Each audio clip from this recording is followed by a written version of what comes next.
Okay. What's up, fellow Duke fans? It's Tuesday, and I'm going to just speak mostly candidly about the game and, how we blew it in the Elite Eight game against UConn.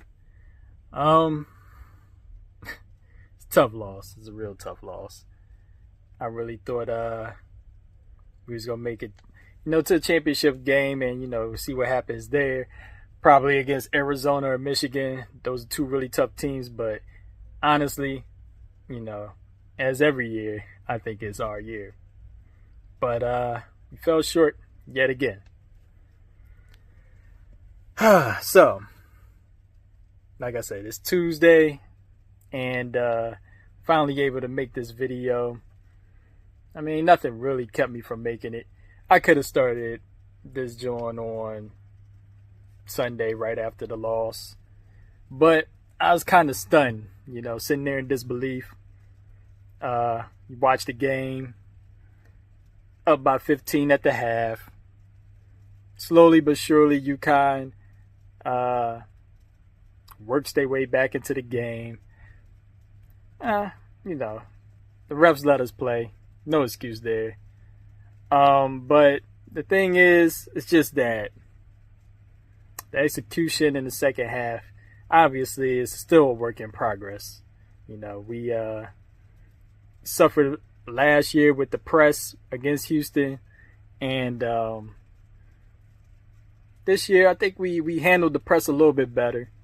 When St. John's in the earlier game tried to press us, we handled it. And in this game, with ball pressure for the most part, we handled it in those instances. But some careless turnovers. Way too many careless turnovers.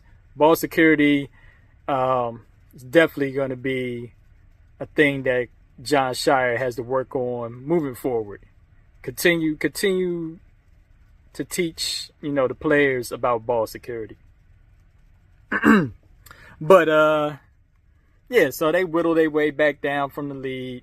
They get it close, and it's kind of crazy because I think, if I can remember correctly, they didn't even lead or tie the game until late. And I think the only lead they ever had was very early on. They scored the first couple of points in the game. So that final shot was the first time they led since probably the first shot of the first half. Anyways, long story short, you all saw it. We all saw it. They come back. They whittle the lead down. They come back. And they do everything they need to do. And all we had to do was hold the ball on those last 10 seconds. You couldn't get a violation, the half court violation.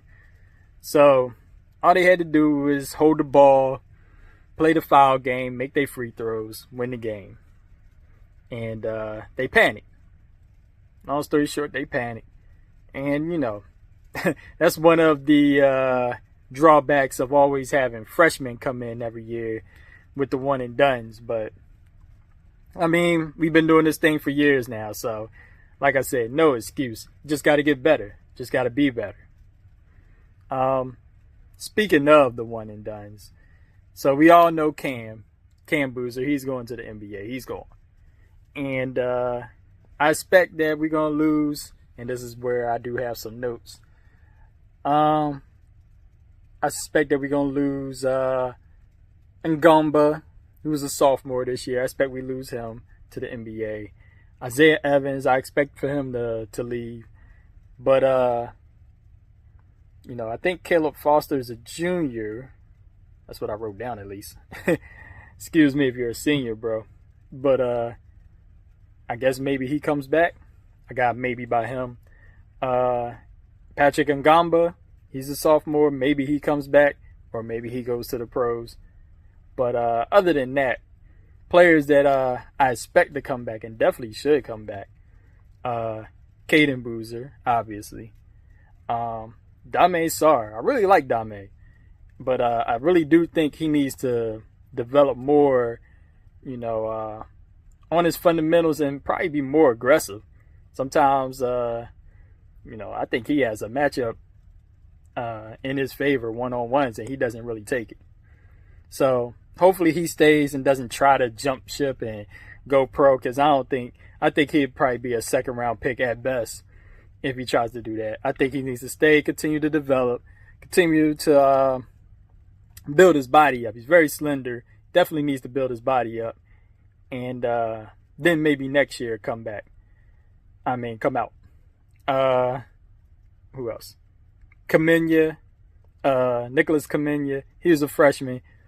I'm pretty sure he's coming back. That's no doubt there. Another player we probably gonna lose is Malik Brown, because he was a senior, and I don't know if he has any more eligibility left. But anyways, we always get a good recruiting class. So whatever recruits we have, we're gonna have another probably star-studded lineup of freshmen coming in. But with the players that's coming back, hopefully they learn, and make us better for next year to handle these situations, Anyways, a lot of what I've seen, across the media, these sports shows like ESPN or whatever and whatnot, I think they've been a bit hard on Coach J, as I call him, John Shire. He's only been a head coach for 4 years, so I think people need to relax. Let me give you some stats on him real quick. Overall record: 124 wins, 25 losses.